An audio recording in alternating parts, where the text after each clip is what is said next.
Today I'm going to review Valley of Genius, the uncensored history of Silicon Valley as told by the hackers, founders, and freaks who made it boom, by Adam Fisher.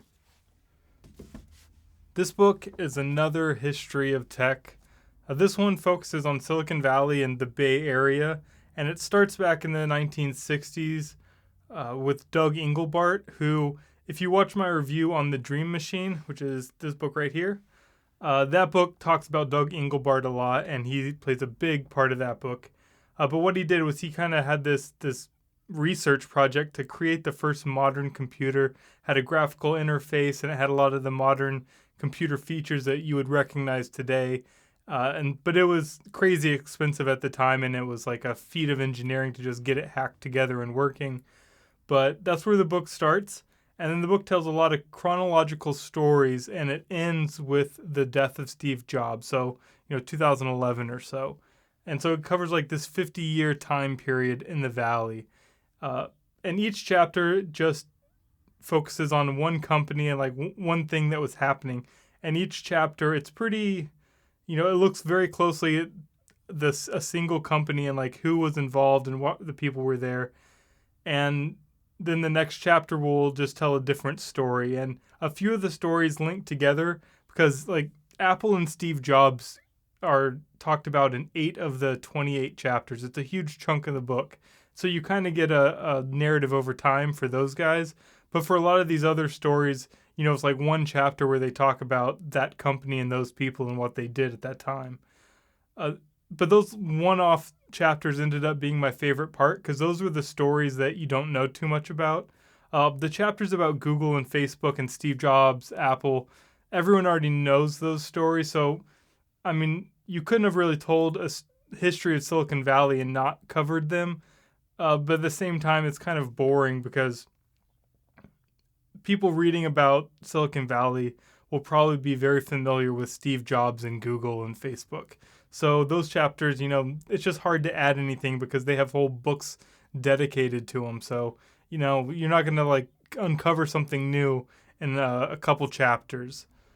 But the book was very enjoyable and it has a very interesting format. So it's formatted as like a series of interviews that are edited together to create like one storyline. It's like the way documentaries are filmed, how they cut in between a bunch of interviews that they filmed at separate times, but they asked about similar subjects and then they create a narrative by editing it all together. That's how this book is written. And it's strange at first because you don't normally see that in a book, but if I show you, it really does. Like, it just has these people's names right here and then, like, what they said in their interview.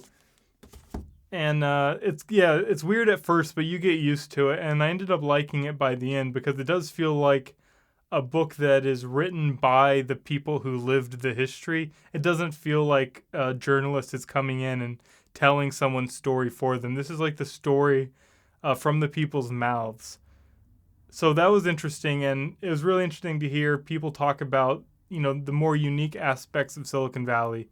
So the book was enjoyable. I liked it, but so much of this book was content that you'll be aware of already, or it'll be about stories that you're aware of. So if you're familiar with Silicon Valley at all, I feel like there's not too much in this book that's new that you can take away, but it was an enjoyable read. So I guess if you're really interested in the social history of Silicon Valley, or if you just don't know too much about Silicon Valley and you're interested in it, then this book would be a good book to read. It's very interesting, but I think if you're really interested in Silicon Valley and you've read multiple books on the subject and the history of technology, then this book really isn't going to tell you too much that's new. It was enjoyable, but like half the book is going to be very redundant. I think like 60% of it was pretty redundant for me, but I think I've probably read more on this subject than the average reader coming in to this book will have read. So I don't know if I'm really a good judge of that. But Steve Jobs and Google, those are very well covered subjects. So, be prepared if you are going to read this book to slog through some of those chapters. But those are really at the end of the book, so you can skim them. But the first 60% of the book I really enjoyed.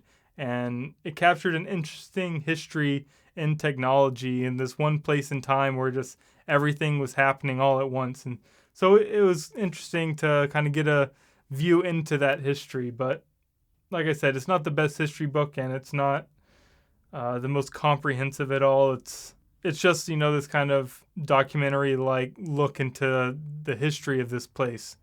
So I mean, if that's what you're into, pick it up and give it a read. But definitely don't expect too much new content going into the book. So I hope you guys like this review. I've got more reviews coming soon, so like, subscribe, and I hope to see you guys in the next one.